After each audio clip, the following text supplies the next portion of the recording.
Welcome to Mission Undercover. Joining me today is filmmaker and brand strategist Jake Isham. He helps founders and entrepreneurs improve through powerful storytelling. Jake has worked with over 150 entrepreneurs, creating content that's generated more than 1 billion views online. We will discuss the importance of digital media for businesses, how to be successful as a content creator and on social media, and the concept of perceived reality. So, Jake, I wanted to first ask you about your background. What was your childhood like, and what inspired you to become a filmmaker?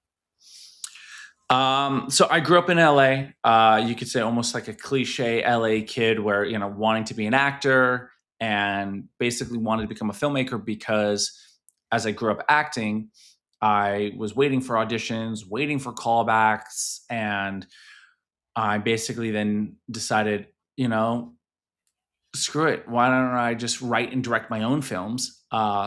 And then from there, fell in love, went to film school and started learning film and just absolutely fell in love with the craft of filmmaking over the craft of acting. Which project are you most proud of? As a filmmaker, Yeah. hmm. Well, I don't know if there's one particular project. I mean, there's a film I made in college that I was very very proud of. But I think each new one I make, the next one I'm the most proud of is the most recent one I did last year. I pushed myself to make 14 short films in 4 months, which was a lot of fun and definitely a big fun milestone and journey. So, why do you think media is so important for businesses today?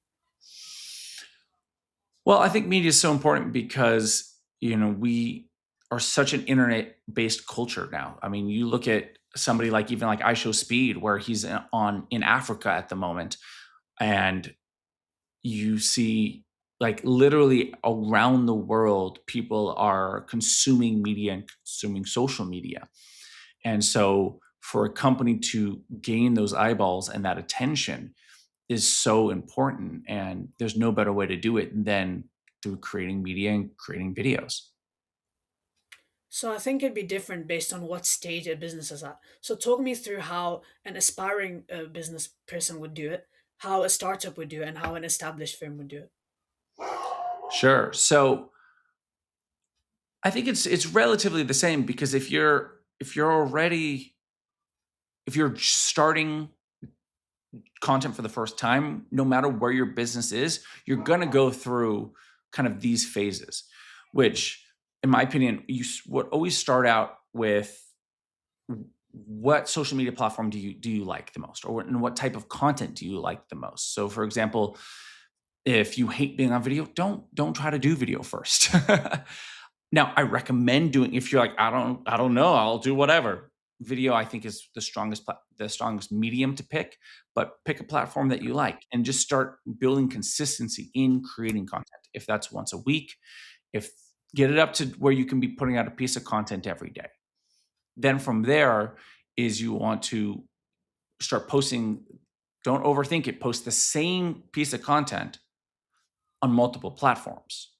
TikTok, Instagram, YouTube, Facebook, X, you name it.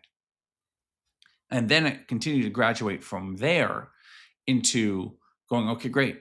Now we're doing a lot of content across a lot of platforms.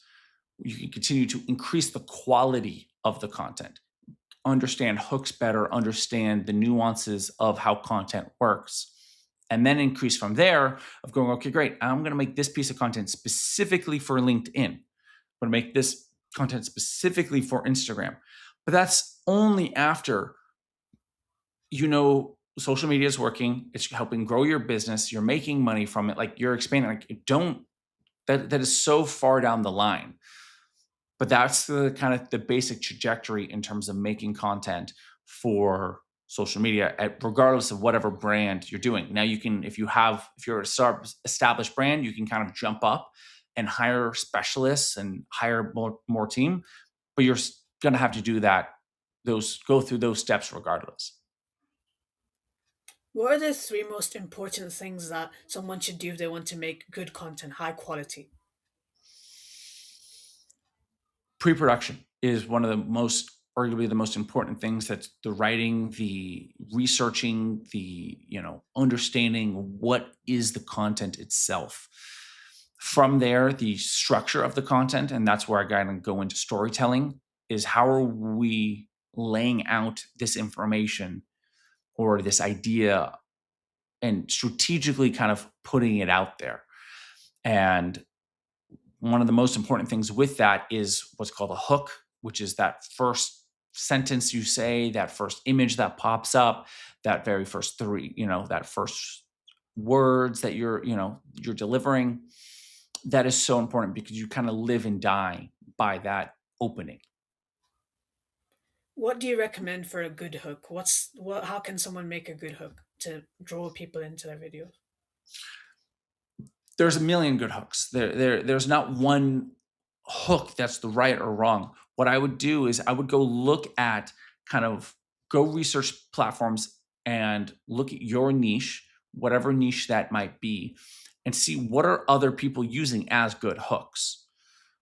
Go, look at what videos are getting over 1 million views, 5 million views, or that are outliers. Okay, great. All their content gets, you know, 500 views, and this one video got 500,000 views. Well, what was that? And that's the easy cheat code to find what are good hooks, is go look at your niche and go look at what are the other videos that are doing well. Don't copy the video, but understand what worked in that. For example, my brother's a singer-songwriter, and the other way to find out good hooks is you just do it. You just start going, bang, bang. You just put out more and more content. And he'd been working on content for over, 2 years now, being consistent, putting it out. And literally just 2 days ago, he had a video that hit 5 million views in 48 hours. And we then dissected. He's like, oh, it's because this. I'm like, no, no, no. It's the structure in which you're doing it. It was like the 4 stages of my wife falling asleep to a movie. That right there is the hook. 4 stages. And so it was like, it's not the falling asleep, it's the 4 stages and to something relatable. So it's like it could be the 5 stages of my wife on a road trip, right? That's another hook, but it's using the same structure of the hook, which is blank number of steps for this relatable thing. How can you maintain your originality while still learning from other people? I mean, anything you do is going to be you. Even if the best way to learn, in my opinion, is to duplicate, especially coming from being an artist. You know, you see constantly, like if you go to museums, you see fine artists literally copying the masters in the museums. And I'm a big believer in, if you duplicate enough, you go, oh, okay, I've understood, how do I do this? And then you can start putting your own twist on it, right? Which ties in perfectly with what we were just talking about, which is you go, okay, great, that was their hook. Why did that do well? What's my little spin to that? How can I make this slightly different? Ooh, can I change this? Can I change that? And then, if you put kind of 4 videos together, boom, it's an original video. What sets apart people who grow and actually become successful from those who don't? Because there's a lot of people that have good content but don't actually get that accelerated growth that other people get. And what types of content, what types of businesses are successful in the modern age where it's a quite a focus on attention economy, trying to get the attention of people. And there's also a new emerging thing with AI. What types of things are most successful? Well, there's several points to your question. To me, to be successful, first and foremost, is consistency. Like, don't if it happens in the first month, in the first 6 months, amazing. But like, be willing to just persist. That's going to be the first thing. Like, you have AI coming out now, as you said, like, you're going to always have the next barrier. If you look at the history of YouTube, where we had the adpocalypse, where people were making crazy money on that, and then it all got taken away. Yeah, you could give up and you could walk away from it and be like, oh, it doesn't make any more money. or you just keep growing, you pivot. And so the persistence on the given course is so important. The things that work the most right now are not going to be the things that work tomorrow. So you have to constantly be learning and constantly be doing it and putting it out there for you to be successful. And everything is going to be in its own, each niche is going to be slightly different, and it depends on your goals of your business. But the best things that you can do is just be authentic to your brand, stay on brand, right? You look at people have different seasons of kind of what's popular. I study a lot of entrepreneur content where you have like Gary Vee and Grant Cardone were really big a couple years ago, and many years ago in terms of like online educational gurus, whatever you want to call them, you know. But now Alex Hormozy is come to the forefront as one of the big leaders in entrepreneurial data. And look at podcasting, where like you have a couple years ago, Diary of a CEO, 7 years ago wasn't a thing. He just started 7 years ago and he's now the number 2 podcast in the world. So it's just persistence and fine tuning and learning and like not worrying about what everybody else is doing. So, how can content creators use what they have and use it to actually make money from it? How can they monetize it? So it's a great question because there's a subtle nuance between being kind of a business owner on social media and a content creator on social media because they're two different intentions. The business owner, the goal is to procure business and to procure leads, where being a content creator, your goal is entertainment. And it could be education, but your goal is to get length of views rather than, as a business owner, is to get the right views. So like I work with a lot of B2B business owners, and I tell them, I'm like, if you had 10 leads that came into your door that were ready to, start today, you couldn't handle that. You couldn't handle 10 new clients today. Compared to, if you're a content creator and you're wanting to make a business out of that, your goal is to get as many views as possible. So just understanding that like your goal is entertainment. Now, it could be through education also. Like, for example, I watch a lot of photography tutorials and whatnot. They're making money for that, but there's an aspect of it being entertaining. Because if I went, all right, guys, so here's this hard drive and it's really interesting, rather than if I made the video more interesting as an art form so that people want to buy the hard drive. So, first, just understanding that nuance of like what is the goal you're going for, is how do you actually build your business.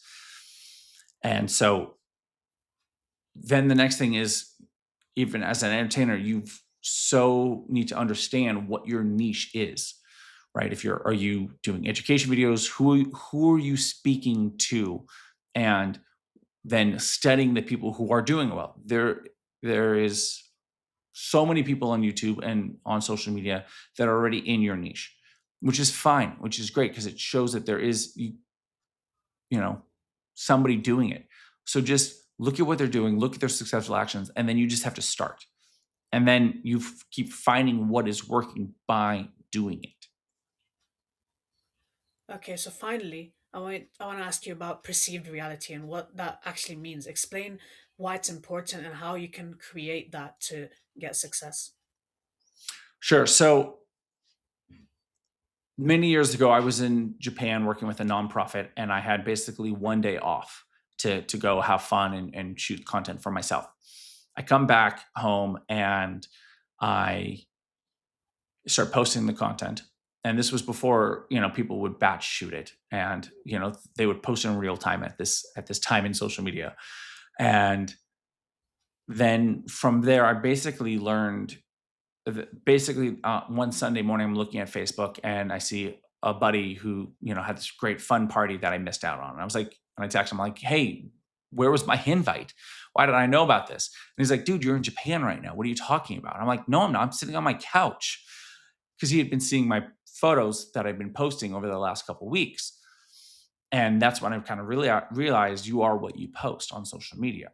And so that's where that perceived reality is. And I'm not saying go rent a private jet and, pretend like you're flying private, but you are what you post. So if you want to be known as a, let's say comedy content creator, well, make sure all the videos you post are comedy. Don't post your food. Don't post food reviews because people are going to think that you're a food reviewer. If you own this business, well, talk about your business. Don't talk about, talk about what you know. So that's where understanding what type of content to create is so important, because when people look you up, they look you up on social media now. They look up your website, but they look at your Instagram, they look at your YouTube, they look at your LinkedIn. And so if you are not posting content regarding that, they're going to go, "Oh, okay." I do these kind of social media audits all the time, and I'll look at business owners and I see photos. Like if you just look at a glance at their Instagram is kind of the best way. If they're posting photos of their dog and then their kids and then they're this and they're that, like, okay, you have a family, rather than, oh, every video is about their business. Well, then they're a business owner. And so that's kind of the easiest way is to look at your social and it's like, what are you? And that's how I kind of go about, talking about perceived reality. It's just kind of post the reality you want people to know you by. So, do you think people should have separate accounts to post their personal stuff to get a deeper connection, and then a different account for their professional stuff? I think it's a subtle nuance in terms of sprinkling in the personal stuff. So, like, I like to use, especially in the business space, is I think two great examples of the slight nuances: Grant Cardone versus Gary Vaynerchuk, Gary V. If you look at Gary V, he doesn't post anything about his family, anything about his kids, anything about his personal life. But he does sprinkle in aspects of his personal life, being a huge Jets fan, being a huge, likes garage selling. But those are related to him as a business owner, compared to Grant Cardone, who posts his family, who posts his vacations, who posts about his kids, about his wife. But again, it's related to business. It's, hey, here's me being a father and teaching my daughters a business lesson.